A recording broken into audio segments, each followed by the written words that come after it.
Bonjour à tous et bienvenue dans Smart Tech pour une nouvelle semaine d'exploration de ce monde numérique et des nouvelles technologies. Il semblerait que les conditions soient réunies désormais pour travailler sur ce sujet de la souveraineté numérique, autrement dit notre indépendance technologique qui se joue en particulier dans le cloud puisque c'est là que sont hébergées nos données. Ce sera le débat à la une de Smart Tech dans cette édition. On parlera aussi d'un nouveau système d'alerte à la population qui est en train de se mettre en place avec des premières expérimentations à Cannes. Et puis je vous ferai découvrir, enfin Olivia vous fera découvrir plus précisément une femme entrepreneur dans la tech. Ce sera le portrait du jour avec Aude Go. Et on terminera par notre chronique Où va le web? Mais tout de suite donc on démarre avec cette interview sur les systèmes d'alerte en France.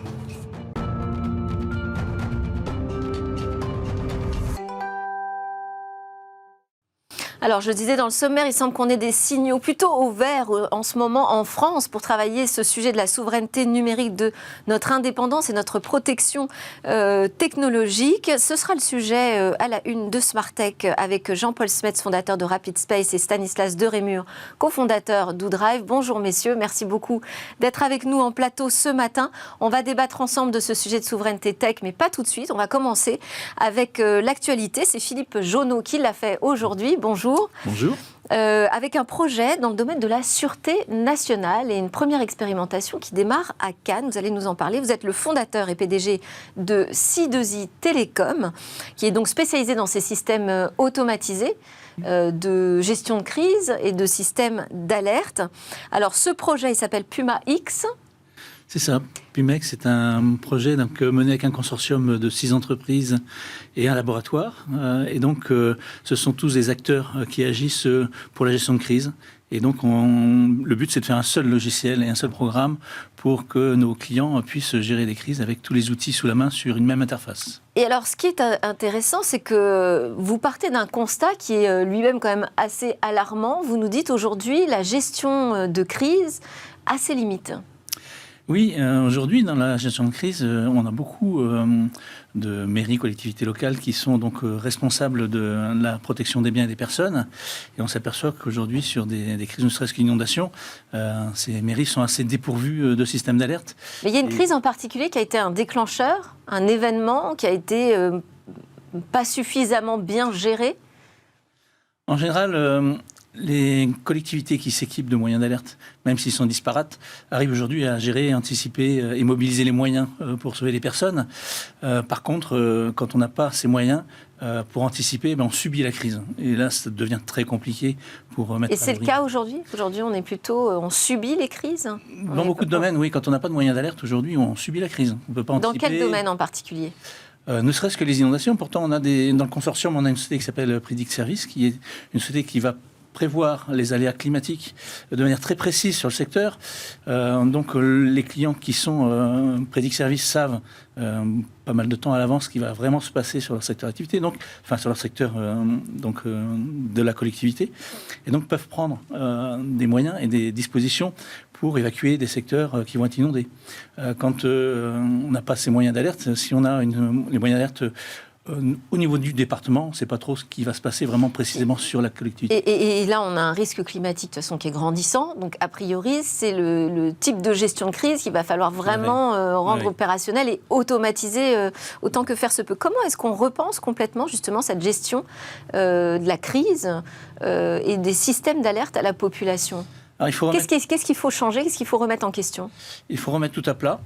Il faut vraiment faire rentrer dans les collectivités locales, surtout au niveau du maire, qu'il faut qu'il s'équipe de moyens d'alerte. C'est vraiment le nœud, en fin de compte, de l'alerte, c'est avoir les moyens d'alerte.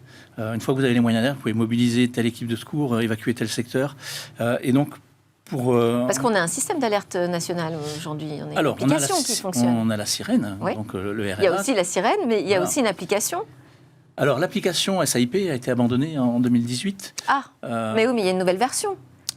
Non, il y a ce qu'on appelle le FR Alert qui a été mis en place à partir du mois de juin de cette année. En fin de compte, qui est une directive européenne qui demande à ce que tous les pays européens s'équipent d'un moyen d'alerte où on n'est pas obligé d'inscrire les gens au préalable. Donc, sur le FR Alert, il y a deux voies donc d'alerte. Il y a ce qu'on appelle la radio. Oui. Donc là, c'est tous les mobiles connectés sur le réseau radio, une partie du réseau radio GSM, qui va recevoir un message d'alerte. Mais c'est comme l'autoradio de la voiture. Quand vous l'allumez, vous ne savez pas qui reçoit l'alerte, il ne faut pas répondre, donc vous diffusez. Et puis après, donc, il y a un deuxième volet de FR Alert qui est le SMS géolocalisé. Et donc ce deuxième volet passe par les antennes GSM et le SMS. Et du coup, on peut avoir un risque d'encombrement. Donc ce moyen est vraiment plus géolocalisé que le moyen, donc le cell broadcast, la diffusion cellulaire. Et alors vous, votre réflexion, qui est une réflexion technologique, puisque vous m'avez dit qu'en fait vous travaillez à une plateforme de système d'alerte qui soit dans le cloud, donc c'est un choix technologique. Comment elle vient en support à ce système ? Alors justement, le FR Alert va être un moyen d'alerte global sur une zone très étendue. Ça va convenir à des incidents comme Lubrizol, comme les attentats d'envergure importante. Par contre, on a besoin de moyens d'alerte géolocalisés. Si on a un client, par exemple Chamonix, qui a des couloirs d'avalanche, si on utilise FR Alert, on va couvrir toute la vallée plus une partie d'une autre vallée. Oui. Alors que ça ne concerne qu'un seul couloir d'avalanche. Et on sait bien qu'un maire ne veut pas prévenir toute une population si ça ne concerne qu'une petite partie de la population. Donc on va avoir besoin de ces moyens d'alerte très précis, très géolocalisés, d'où le consortium. Et donc dans ce consortium, on a plusieurs logiciels qui vont gérer la crise. Je peux les citer. Donc il y a la partie... il y a des entreprises privées et aussi la recherche académique qui est impliquée. Le laboratoire IMRED qui est basé à Nice. La partie main courante Janua, qui est un logiciel qui va mobiliser les moyens, qui va enregistrer minute par minute tout ce qui va se passer. La partie Predict Service pour les prévisions météo. La partie JPE qui est toute la partie réglementaire de la solution. La partie donc IGO qui est la partie visualisation 3D des territoires. Et puis pour nous, la part, donc justement, le moyen d'alerte sur le territoire, que ce soit par des moyens donc, de téléphone, SMS, courrier électronique, télécopie, réseaux sociaux, panneaux messages variables, sirènes et tout ce qui peut se connecter. Et comment on fait s'il n'y a plus de connexion ? Ça fait partie des scénarios de crise, ça. Tout à fait. L'alerte, justement, c'est avant qu'il n'y ait plus les moyens de communication. La prévention, c'est ça. C'est-à-dire qu'on a une information sur un aléa climatique, un aléa technologique, et pendant qu'on a les moyens d'alerte, il faut prévenir tout de suite. Une fois qu'on est dans la crise, c'est différent. On n'a pas forcément les moyens sous la main, et puis on doit gérer la crise. Et on n'est plus dans l'alerte. Il faut qu'on diffuse des messages de conduite à tenir, etc. Qu'est-ce que ça change de passer sur une plateforme dans le cloud ? Est-ce que c'est forcément plus sécurisé d'ailleurs ? Oui, aujourd'hui on a des experts du cloud. Oui, aujourd'hui dans le cloud on peut quand même sécuriser les données. Sans ça, ça serait compliqué de vivre aujourd'hui parce qu'il y a beaucoup de choses et de données importantes qui sont dans le cloud. Le cloud, ça permet justement d'avoir des moyens d'alerte qui ne sont pas physiquement sur un lieu qui pourrait être inaccessible. Donc le cloud va permettre de déclencher des campagnes d'appel d'alerte, de gérer sa crise, d'ouvrir une main courante, de prévenir des secours à droite et à gauche sans avoir besoin d'un poste référencé. Alors qui va être opérateur de cette plateforme ? Alors pour les collectivités locales, puisque c'est une cible importante de Puma X, ce sont les collectivités locales, mais ce sont aussi les SAMU, les pompiers, les grandes entreprises pour les plans de reprise d'activité ou de continuité d'activité. Donc effectivement, là, tous ceux qui ont à gérer des personnes de manière importante pour prévenir d'un aléa vont utiliser ce genre de plateforme. Mais qui va l'opérer, je veux dire, au sens technologique du terme ? Dans les mairies, par exemple, c'est les petites mairies, ça va être le maire et des adjoints. Souvent aussi la police municipale, sur des mairies... Donc c'est eux qui vont alimenter en données ? C'est ça, la plateforme ? Alors, nous, en tant qu'acteurs de la gestion de crise Puma X, on a déjà des données qui sont collectées, qui existent, notamment dans les annuaires universels. Dans la gestion de crise, il y a les ressources qui sont présentes. Et donc, on va alimenter, justement, l'intérêt, c'est que chacun a déjà des bases de données, et on va les mettre en commun pour avoir donc des informations complémentaires et une base de personnes alertées importante. Et donc... ceux qui vont opérer, c'est, comme je disais, la police municipale ou dans des villes plus structurées. Mais parce que cette plateforme qui rassemble un ensemble de données, c'est pas forcément des données qui sont adaptées à une situation de crise très précise ou très locale ou adaptées aux problématiques d'une collectivité. Tout à fait. La force de Puma X à la base, c'est justement la base de contact. Aujourd'hui, on demande aux gens de s'inscrire parce qu'il y a cette partie RGPD où il faut consentement, etc. Ce qui est la différence avec FR Alert, justement. Et puis, donc, on mixe ces différentes bases de données. Donc, l'important, c'est d'avoir les personnes dans la base de données à contacter, soit pour mettre en œuvre une fonction, une ressource, ou soit pour prévenir les habitants de l'aléa qui arrive. Et alors là, donc, ça se passe à Cannes. On a une première expérimentation. Qu'est-ce qui va se passer d'ailleurs concrètement? Comment vous allez pouvoir tester, mettre à l'épreuve cette plateforme? Alors à Cannes, c'est le premier client justement qui va utiliser 4 briques de Puma X qui sont justement la géographie 3D, l'automate d'appel d'alerte et la main courante et la prévision météo très localisée avec Predict Service. Et donc l'intérêt, c'est d'avoir plus qu'une seule interface pour pouvoir piloter l'ensemble de ces moyens d'alerte. Quand vous parlez de cartographie, c'est-à-dire que chaque localité a été cartographiée en 3D. On a un jumeau numérique en construction de la France. Tout à fait. Et donc justement, le jumeau numérique est intéressant parce que vous pouvez mettre en œuvre des actions de prévention et plusieurs et voir celle qui va fonctionner le mieux. Merci beaucoup Philippe Jonot, PDG donc de C2I Télécom pour ce premier éclairage. On continuera d'en parler. J'imagine que vous avez au moins une question. C'est à qui vous avez confié l'hébergement. Quel est votre hébergeur de ces données? Alors aujourd'hui on a plusieurs hébergeurs puisque chacun a ses briques. En ce qui nous concerne, on est hébergé à la fois chez Global Switch et à la fois chez Atos à Angers. Mais d'autres partenaires ont déjà leurs hébergements. Et pour les jeux de test que l'on mène actuellement avec Cannes, c'est l'IMRED qui s'occupe de l'hébergement temporaire de la maquette. D'accord. Merci beaucoup. Philippe Jonot, PDG de C2I. Vous restez avec nous pour la suite de Smartech. On va parler de souveraineté numérique.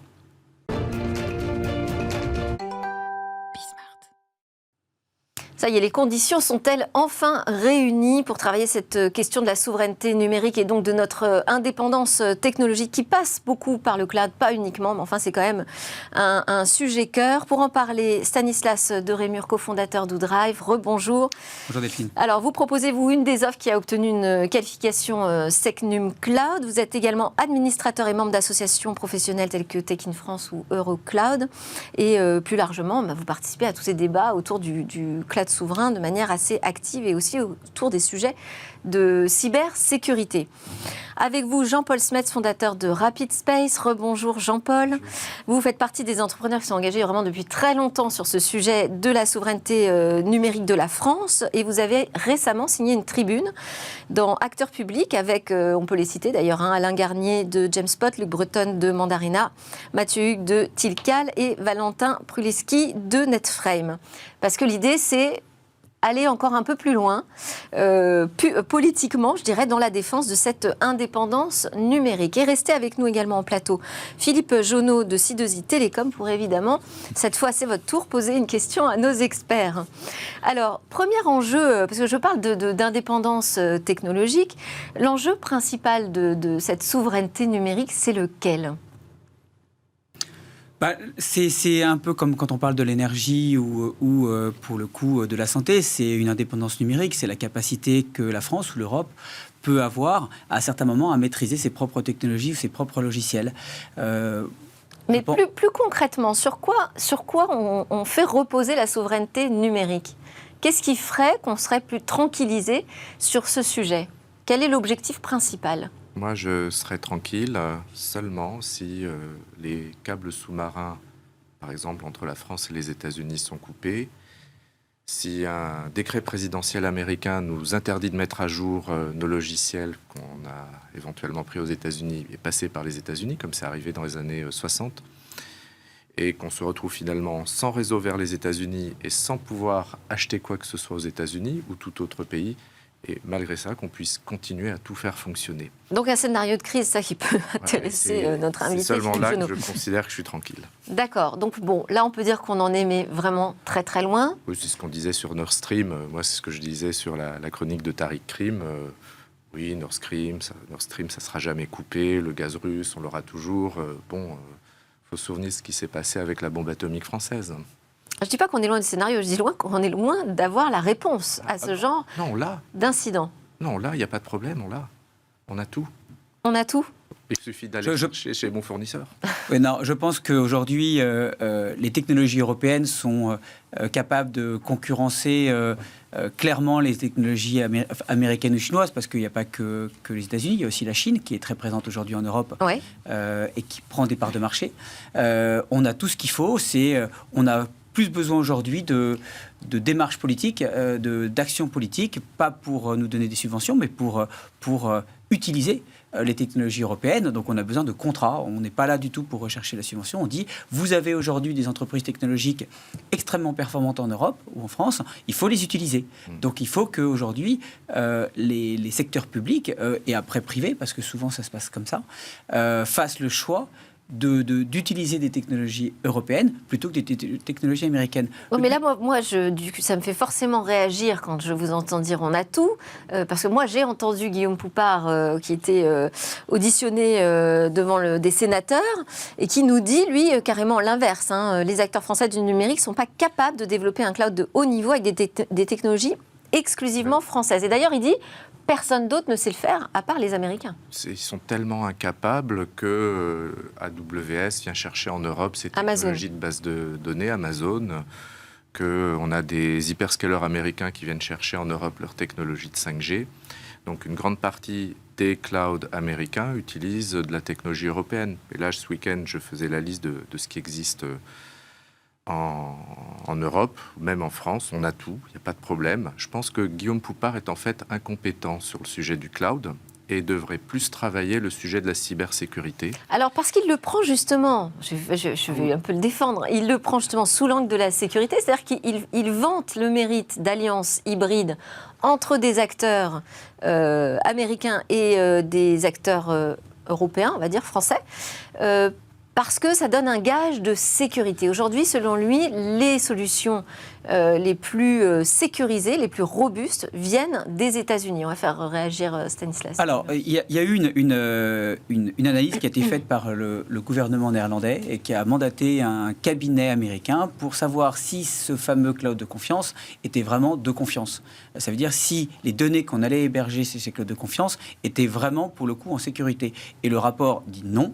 Ça veut dire que ces clouds de confiance sont soumis au Cloud Act. Je rappelle juste que le Cloud Act, c'est la capacité... Alors, ces clouds de confiance hybrides, donc, hybrides, qui font intervenir un Américain dans l'affaire. Qui vont faire intervenir des sociétés comme Thales, Orange ou d'autres, et qui, en même temps, pour le coup, utilisent les technologies de Google ou de Microsoft.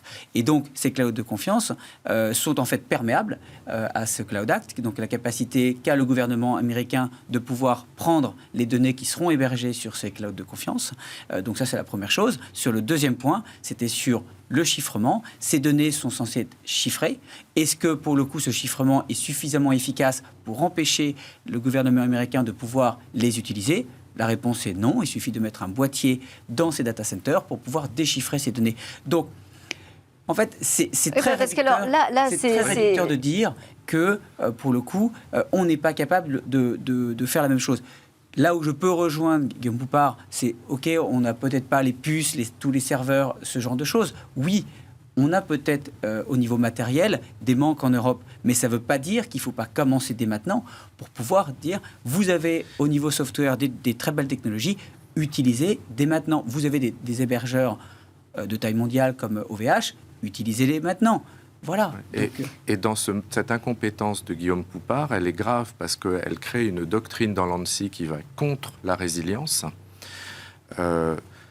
Aujourd'hui, vous voudriez par exemple avoir un réseau radio qui ne tombe pas en panne parce qu'on va décentraliser tout ce qui s'appelle le cœur de réseau. J'ai pu assister l'ANSSI qui vient en fait bloquer ce genre de projet parce que comme on décentralise le cœur de réseau, ça décentralise la capacité de surveillance de la population. Et l'ANSSI est du côté de la surveillance de la population. Ils nous l'ont dit. Et ils veulent un système centralisé pour bien pouvoir surveiller. Et cette doctrine, vous la retrouvez dans la vision du cloud de l'ANSSI, qui a une vision du cloud centralisée avec peu de fournisseurs. Or, quand on veut un cloud vraiment sécurisé, il faut plusieurs sites, plusieurs fournisseurs, des systèmes réellement décentralisés, notamment en cas de gestion de crise. Si on dépend que d'un réseau, le réseau tombe en panne, on a une crise, on ne reçoit pas les messages. Et cette vision de la décentralisation et du multi-fournisseur est complètement à l'opposé de l'ANSSI. Moi, je pense que l'ANSSI devrait se refocaliser sur ses missions et éviter qu'on ait à nouveau des incidents à la Pegasus dans le téléphone du président, plutôt que de dire n'importe quoi sur le cloud. Et cette qualification SecNumCloud, est-ce qu'elle est importante? Est-ce qu'elle apporte quand même quelque chose qui est aujourd'hui piloté par l'ANSSI, hein? Elle apporte quelque chose parce qu'elle permet, pour le coup, de pouvoir différencier certaines offres des autres. C'est une certification qui est large, qui permet à certains moments de dire, voilà, si vous voulez choisir certains fournisseurs, vous avez ceux qui sont certifiés, donc qui ont, pour le coup, passé un certain nombre d'étapes pour sécuriser l'infrastructure, et d'autres. Ça ne veut pas dire que les autres ne sont pas sécurisés. Ça permet juste, à certains moments, de dire, il y a des normes, ceux qui l'ont ou ceux qui ne l'ont pas, mais je pense que c'est une bonne chose. Et on a 7, je crois, offres françaises aujourd'hui qui ont cette qualification. Et ça serait bien, pour le coup, que plus d'entreprises puissent être qualifiées SecNumCloud. Ça permettrait, pour le coup, de donner aussi plus d'importance à la norme. Alors, quand je dis qu'on a des signaux positifs côté politique, c'est qu'il y a aussi eu la décision de débloquer une enveloppe pour aider les PME françaises à accéder à cette qualification qui est très exigeante. Je peux dire que mon entreprise n'envisage pas pour l'instant de devenir SecNumCloud parce qu'on pense que c'est une approche qui a une vision très particulière de la cybersécurité.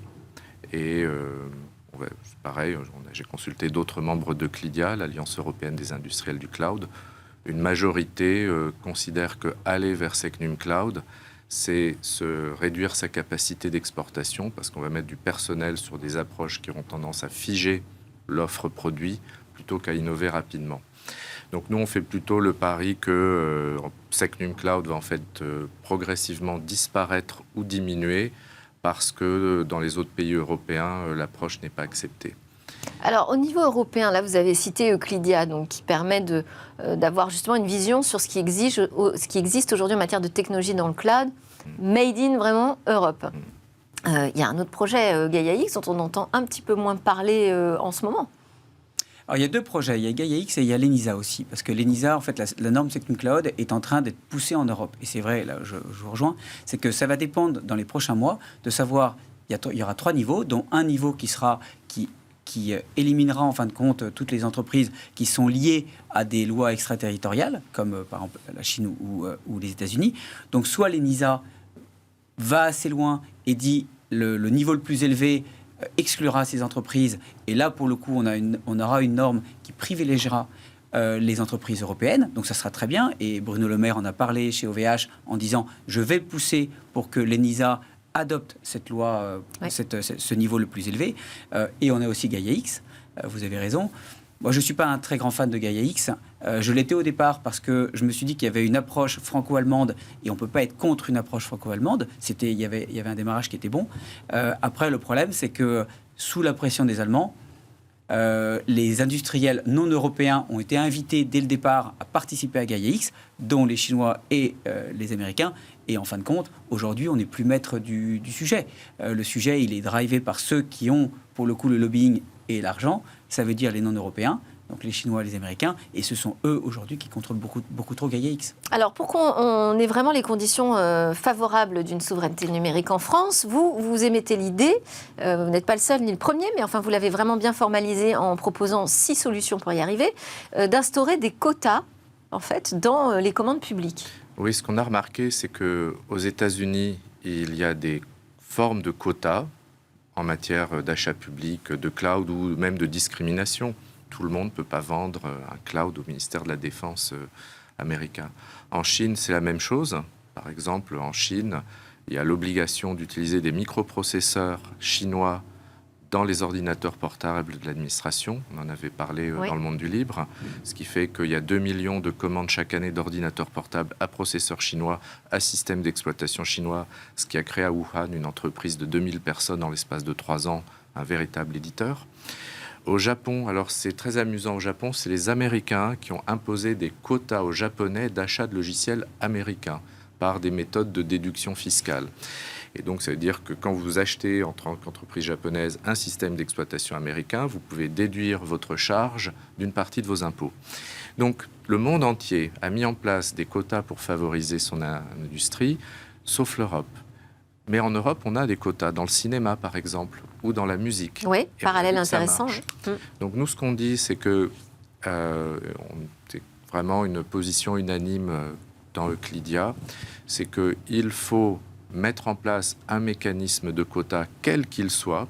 Là, il y en a qui veulent du Small Business Act, d'autres l'exception culturelle. C'est pas important. Déjà, il faut s'accorder sur le principe que, comme pour le cinéma, comme pour la culture, comme pour la défense, on a besoin d'un achat garanti. Et une fois qu'on est d'accord sur le principe, on pourra discuter des méthodes. Il y en a 1001. Il y en a bien dans l'environnement avec les certificats blancs.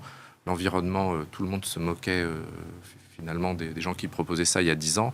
C'est passé. Donc il faut d'abord se mettre d'accord sur le principe qu'on a besoin d'un minimum d'achats et d'achats divers. Et d'achat donc qui permettrait à une économie vraiment d'éclore et de se solidifier aussi. Vous avez l'impression qu'en Europe, on a du mal comme ça à soutenir notre en fait, tissu vous avez tout à fait économique. raison. En fin de compte, le problème, c'est que les États-Unis et la Chine ont mis en place des règles assez souples de l'OMC, alors que l'Europe a décidé de mettre en place les règles extrêmement strictes. Et donc, il y a certains secteurs qui sont, entre guillemets, protégés. Vous parlez de la culture, mais comme les armées, enfin tous les achats de défense. Là, chaque pays a le droit de faire ce qu'il souhaite. Le cloud n'est pas un secteur protégé. Et donc, enfin, pour la culture, ça a été une longue bataille aussi. c'était une très longue bataille. Et aujourd'hui, on ne peut pas favoriser aujourd'hui en Europe des fournisseurs européens du cloud par rapport à des fournisseurs non européens.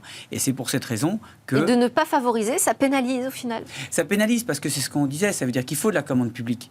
Il faut à un certain moment, comme vous avez raison, comme dans tous les pays, comme la Russie, la Chine, les États-Unis, favorisent énormément leur industrie interne, alors que ce n'est pas le cas en Europe. On a des règles qui sont beaucoup plus strictes. Et donc, les normes comme Sectum Cloud ou le côté sensibilité, cybersécurité sont des moyens de contourner ces règles de l'OMC et de dire on va, grâce en disant que ce sont des sujets stratégiques ou ce sont des sujets sensibles, on va pouvoir favoriser des entreprises internes à l'Europe.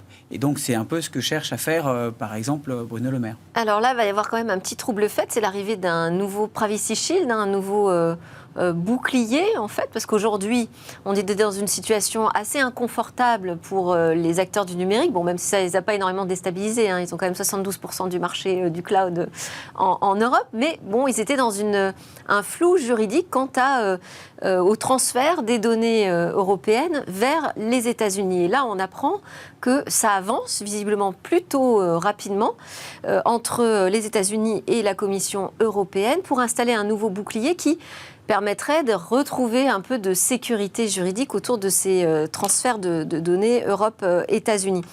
J'imagine que c'est un trouble fait, mais je ne sais pas, peut-être que vous allez me dire que non, au contraire, c'est nécessaire. Est-ce que vous avez vu donc l'ancien bouclier a été invalidé, est-ce que vous avez vu un changement dans l'utilisation de vos logiciels ? Oui. Moi, je trouve peu, et je trouve que ça n'a jamais été un bouclier. On a vu quand même un document de Facebook, Mark Zuckerberg, qui disait qu'il n'allait plus pouvoir fournir ses services si ça continuait comme ça en Europe. On sent qu'ils sont quand même... On a vu des gens arrêter Google Analytics, par exemple. Les journaux français ont commencé à moins l'utiliser. On a vu des politiques qui cessaient de mettre leur site de campagne sur un site pour le mettre sur un site en Europe. Donc on a vu un démarrage. C'est lent. Oui, mais le RGPD plus en fort application. Voilà. Exactement, le RGPD est plus fort que le bouclier. Oui, mais le RGPD, l'interprétation du RGPD ne permet d'inciter à l'abandon de Google Analytics que s'il n'y a pas le Privacy Shield. Et le jour où il y a le Privacy Shield, Google Analytics ou d'autres sont considérés comme conformes.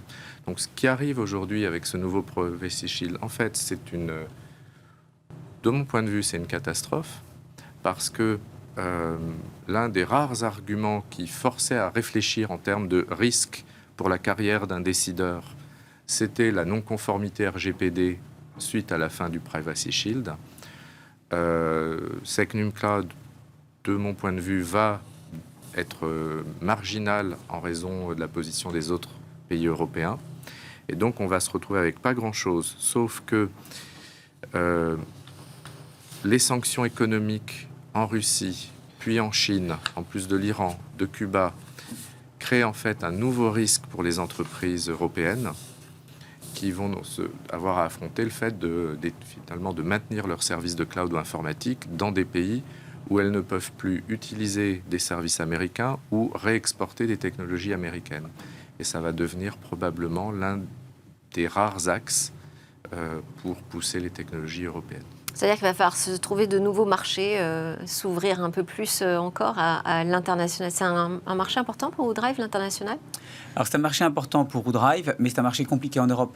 Parce que surtout dans le B2B, dès que vous allez arriver dans un nouveau pays, vous repartez un peu à zéro. Ouais. À la différence de la Chine ou des États-Unis, où ils ont un pays qui, entre guillemets, fait la taille de l'Europe, mais qui est unifié. Et c'est la difficulté des entreprises européennes, c'est réellement de pouvoir pousser leurs solutions dans chacun des pays avec la même facilité. Donc ça, c'est un sujet aussi. Il y a des Juste parce qu'on arrive vraiment à la fin, même question, l'international, c'est pour RapidSpace, C'est notre priorité maintenant. Notre priorité, ce sont les pays non alignés. Parce qu'en fait, ce sont les pays... non alignés avec les États-Unis. Une petite question rapidement peut-être pour nos deux experts du cloud. Alors oui, est-ce que vous n'avez pas des ententes, des consortiums à créer justement pour pousser un petit peu votre savoir-faire et les faire entrer dans les normes On a créé Euclidia. Aujourd'hui, il y a un site cloudrepo.eu, cloudrepo.eu. Vous trouverez 300 solutions technologiques créées en Europe qu'on a présentées à Bruxelles, à la Commission, déjà à 2 chefs d'unité. Il y avait tous les GAFAM qui étaient là pour nous écouter, mais hélas, aucune entreprise du CAC 40 ou du DAX 30. En tout cas, il y a un annuaire si vous cherchez des solutions européennes. Et vous avez aussi l'association Exatrust, qui regroupe aussi un certain nombre d'entreprises spécialisées dans la cybersécurité. Merci beaucoup Jean-Paul Smets de RapidSpace, Stanislas de Rémur de WoodDrive et Philippe Jonot de C2I Télécom. Vous restez avec moi ou pas, il y en a certains qui vont partir. Juste après la pause, on va s'intéresser à la tech, mais à une femme entrepreneur en particulier.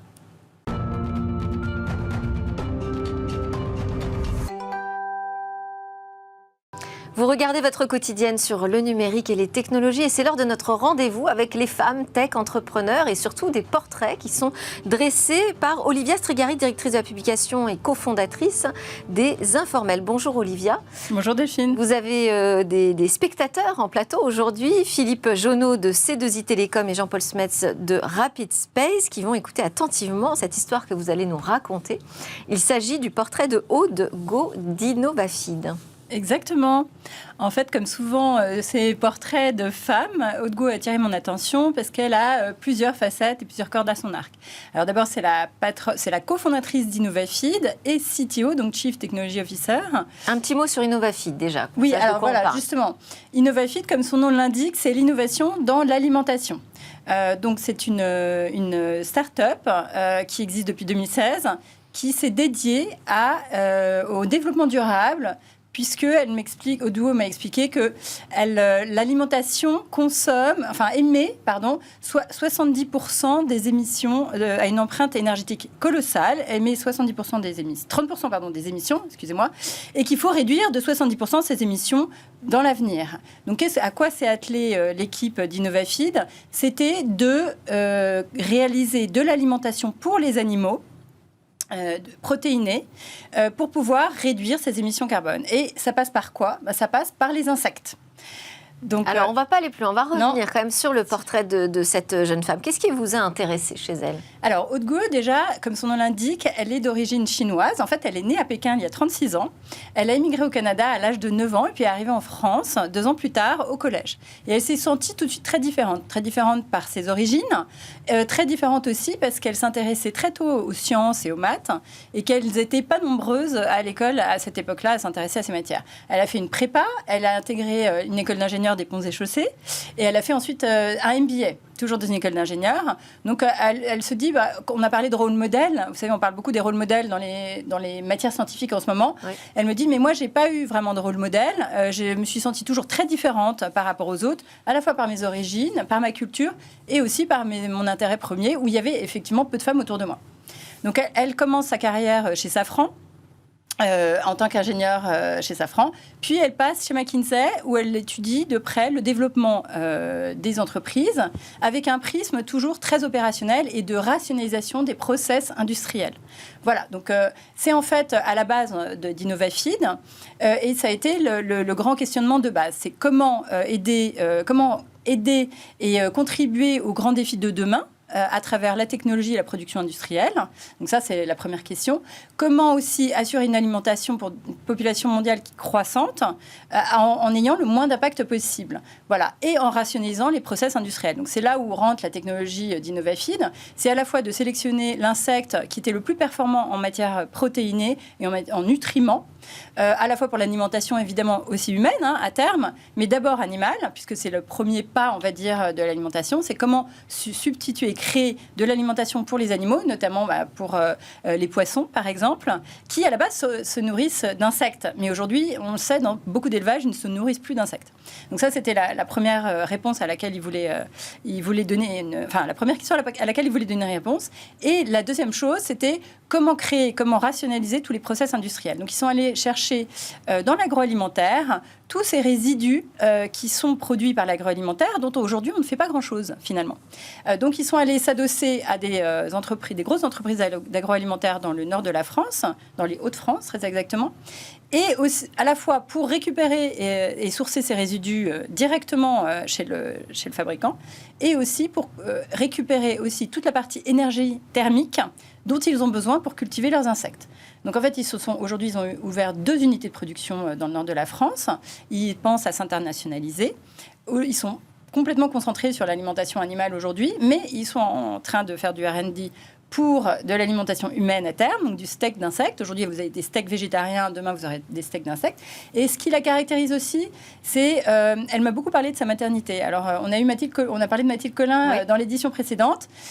Et donc, c'est quelque chose qui est revenu, en fait, dans notre conversation. C'est que quand elle a dû s'interrompre, parce qu'elle était très jeune, elle a commencé très jeune son entreprise, à 28 ans, elle a dû s'interrompre 2 fois pour ses grossesses. Et elle me dit, ça m'a permis de prendre du recul.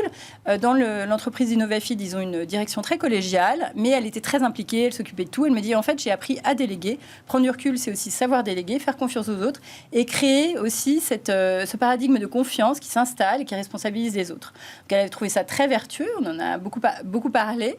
Et voilà, Innovafeed a levé en série D 250 millions de dollars très récemment, pour pouvoir aussi s'internationaliser. Le premier pays visé, ce sont les États-Unis, évidemment, avec des grosses entreprises agroalimentaires sur lesquelles c'est bien, allons coloniser les États-Unis. Merci beaucoup, Olivia Strigari du Média des Informels pour vos portraits dans Smart Tech.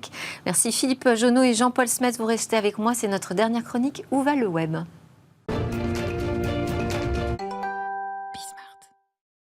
Et donc un clin d'œil quotidien sur ces futurs possibles d'Internet. Aujourd'hui, on va revenir sur les débuts pour comprendre ce qui se passe au milieu de ces métavers. Qu'est-ce que c'est exactement le Web 3 ? C'est Eva Bensadi qui nous l'explique. Salut à tous, où va le web ? Si on en croit les experts, il va vers le Web 3. Mais qu'est-ce que le Web 3 ? Le Web 2, d'abord, vous connaissez, il s'agit tout simplement de la version avec laquelle nous sommes tous familiers. Nous l'utilisons depuis de nombreuses années. C'est un Internet centralisé et dominé par les géants du web tels que Google, Amazon, Apple et bien d'autres. Ils proposent leurs services en échange de vos données personnelles et utilisées à des fins commerciales. Le Web 3, lui, va plus loin. Il désigne les applications et plateformes décentralisées opérant sur des blockchains, la plus connue, l'Ethereum, et parfois soutenue par les NFT et les crypto-monnaies. Ici, les plateformes et les applications ne seront donc pas détenues par un acteur central, mais par vous et moi, les usagers. Mais alors, sommes-nous déjà dans le Web 3 ? Pas selon Elon Musk, en tout cas. Très sceptique quant au projet global, le directeur de Tesla a même tweeté « Quelqu'un a-t-il déjà vu le Web 3 ? Moi, je ne le vois pas ». En effet, le Web 3 est en train d'être construit. Il n'en est qu'à ses débuts. Mais il promet déjà de nombreux avantages. Grâce à l'apport de l'intelligence artificielle, le Web 3 devrait devenir la version la plus intelligente d'Internet dans le traitement de l'information. Les résultats des moteurs de recherche deviennent beaucoup plus fins et plus ciblés. Les publicités donc seront plus pertinentes. Le réseau aussi deviendra plus accessible grâce à la connexion des appareils intelligents et à des plateformes permissives ouvertes à tous. La navigation devrait donc être plus efficace. 3 axes à retenir impérativement quand on parle du Web 3. La décentralisation, donc le contrôle des données et la confidentialité. Quelques limites Tout de même, notamment sur l'expérience utilisateur, la barrière technique est encore très élevée pour les néophytes. Il n'est pas encore possible de naviguer sur le Web 3 sans se heurter à des difficultés techniques pour l'utilisateur lambda. Mais il semble être une révolution inévitable, vraisemblablement sur une échelle de temps longue. Selon le fonds capital risque américain A16Z, le Web 3 atteindrait le milliard d'utilisateurs d'ici 2031. Merci à tous de nous avoir suivis et puis je remercie beaucoup mes invités qui sont restés en plateau. Jean-Paul Smet de Rapid Space, Olivia Strigari qui nous a rejoint pour nous faire le portrait d'Aude Gau, cofondatrice du média Les Informels, et Philippe Jonot, le PDG de C2I Télécom. Ensemble, on a beaucoup parlé de tech française aujourd'hui, mais on continuera dès demain. Je vous donne rendez-vous demain matin à 11h sur la chaîne Bismart et puis quand vous voulez, vous pouvez nous écouter en podcast aussi.